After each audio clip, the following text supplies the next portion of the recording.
And breathe in. 1, 2, 3, 4. Hold.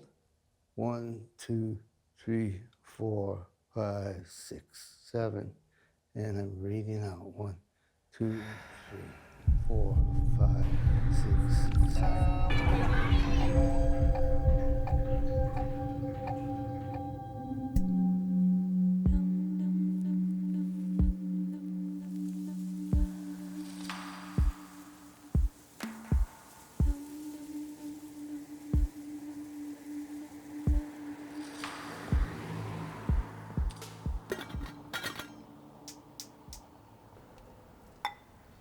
My family moved to America from Vietnam, from Bình Dương. And my mom, she was actually pregnant with me. When we moved to California, my family was always on welfare, living off food stamps, Section 8 housing. There's a bunch of the Vietnam pictures. Look, there's this picture of you guys. He does in Vietnam. Were you guys besties? Kind of Yeah, what? we were always, people thought we were twins. Everyone thought we were twins. Yeah. Growing up in Oakland, it's like there was a lot of stuff that would happen like at nighttime or like anywhere you walk around, you'll see a lot of crazy stuff going on. It's just that we grew up there, so we were so used to it already.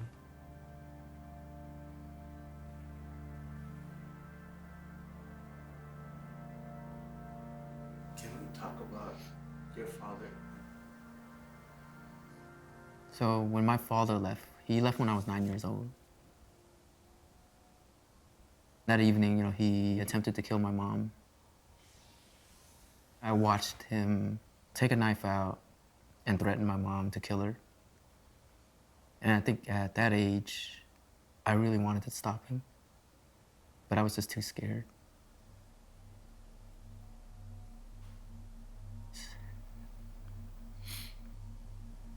My older brother, he chose with courage to go stop my dad. And it was years later, and I asked him, did dad actually try to kill mom that night? And he was like, yeah. And he was like, you remember what you did? And I was like, yeah, I think I ran away. He was like, yep. You ran straight into the closet and you just cried there to sleep.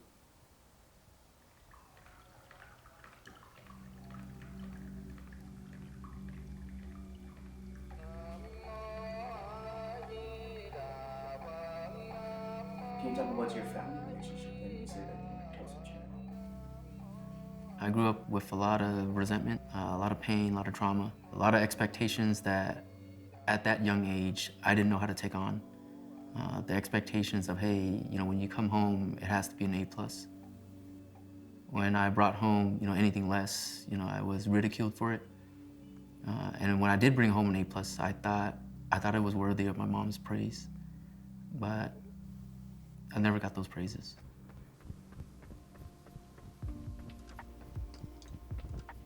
There wasn't a sense of stability for me. So I chose to not deal with it and not be home.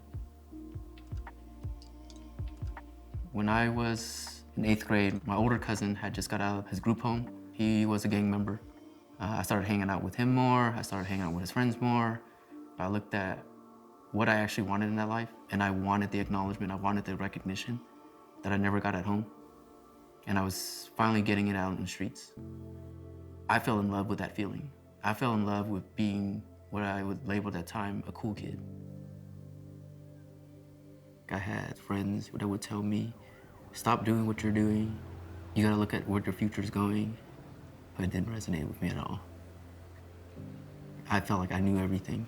I felt like I had the world in my palm.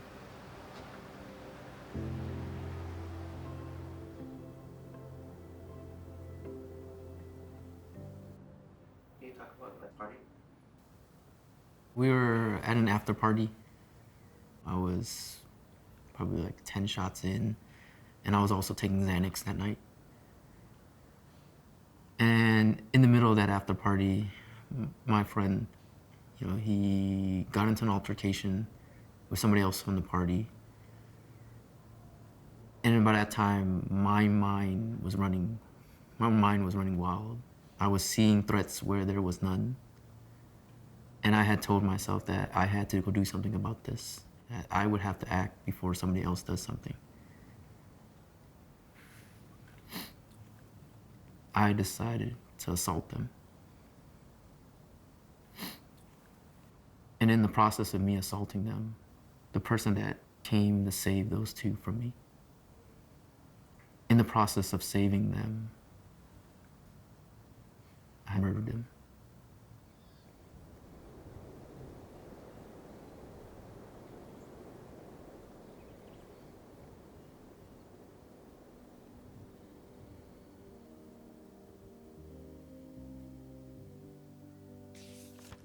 Oh, what's this? Wait, this is the one that I always kept. I kept this on my bunk Right. in the prison. I always put this on the wall. Oh, you had this in there? Yeah. The first year of my incarceration, I was full of denial. I was 25 years old, asking myself why. Why am I here? Why are they crying? I was telling myself it was a blur, that I was drunk, that I was on Xanax, that, I was experiencing a blackout. In prison, generally there's two options you have.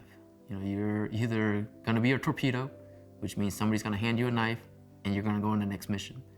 The other path was go straight to self-help and don't straddle the fence. My experience was very different from many people. When I first got there, I was welcomed instead of given a knife.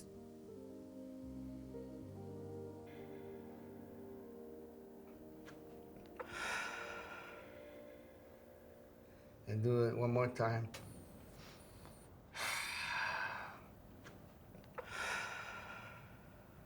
Then breathe in.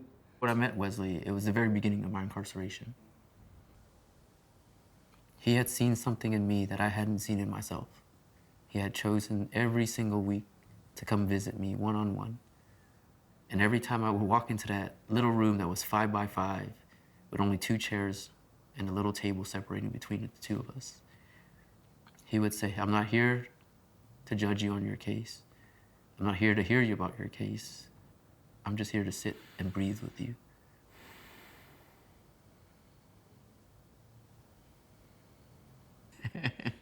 I thought it was the simplest thing. Hey, sit there, breathe. It's gonna be easy. But I think I was 2 minutes in and I could not live with the demons inside my head. My mind was what Wesley would always call the monkey mind. It was all over the place. I was thinking about my past. I was thinking about what's gonna happen in the future. Everything but that present moment. I was always missing the present moments in the beginning.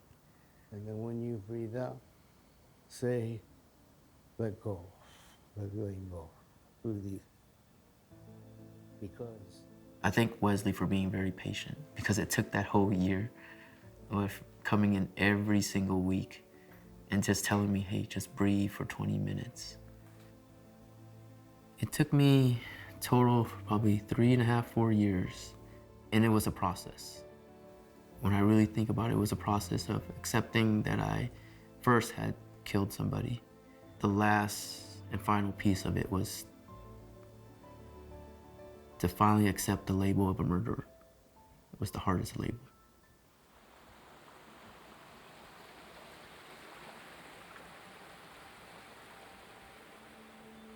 In the prison, I worked part of the offender mentor certification program, and I was a mentor for those who were struggling with addiction and criminality. Being a drug and alcohol counselor in the prison means that you had to have worked on your own shit first. I actually shared about my childhood. After constant pressure and, persistence from my counselor, it was one of the first times I had cried in front of a group of 12 men of just all strangers to share about my past. And that experience was healing for me. It was healing a wound that was inside of me for a long time.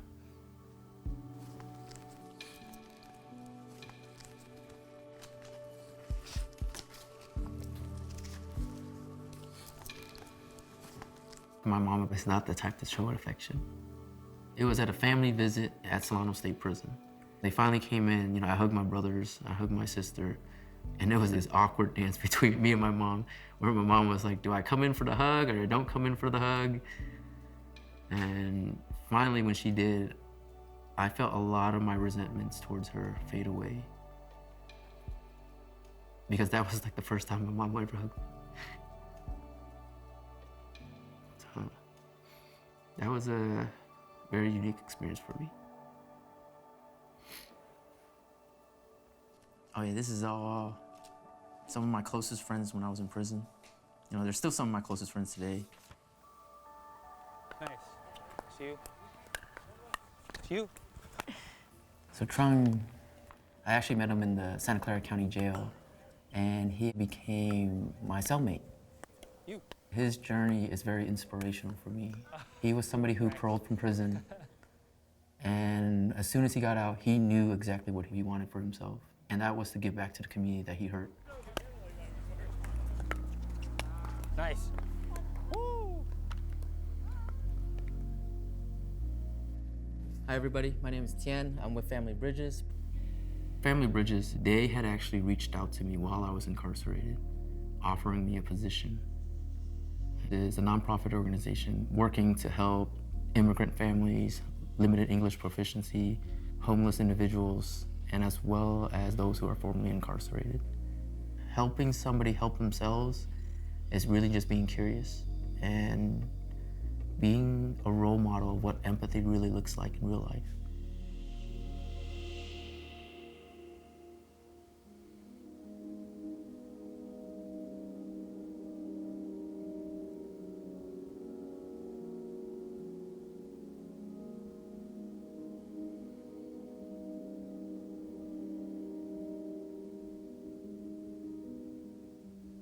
Everything I learned in prison, meditation, motivational interviewing, my yoga practice, they were all different modalities that would wield for me to really connect with somebody without that judgment, just like Wesley did when he first met me.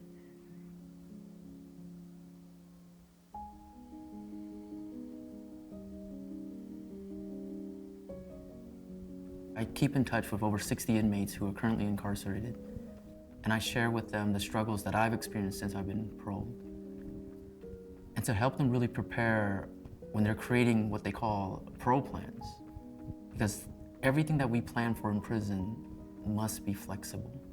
Because there's so much things that we cannot prepare for. You can't run away from your past. You can't run away from the feelings of fear, shame, guilt. You can't run away from those things. And I realized that running away from it was a defense mechanism. Let go. And it only harmed myself and the people around me.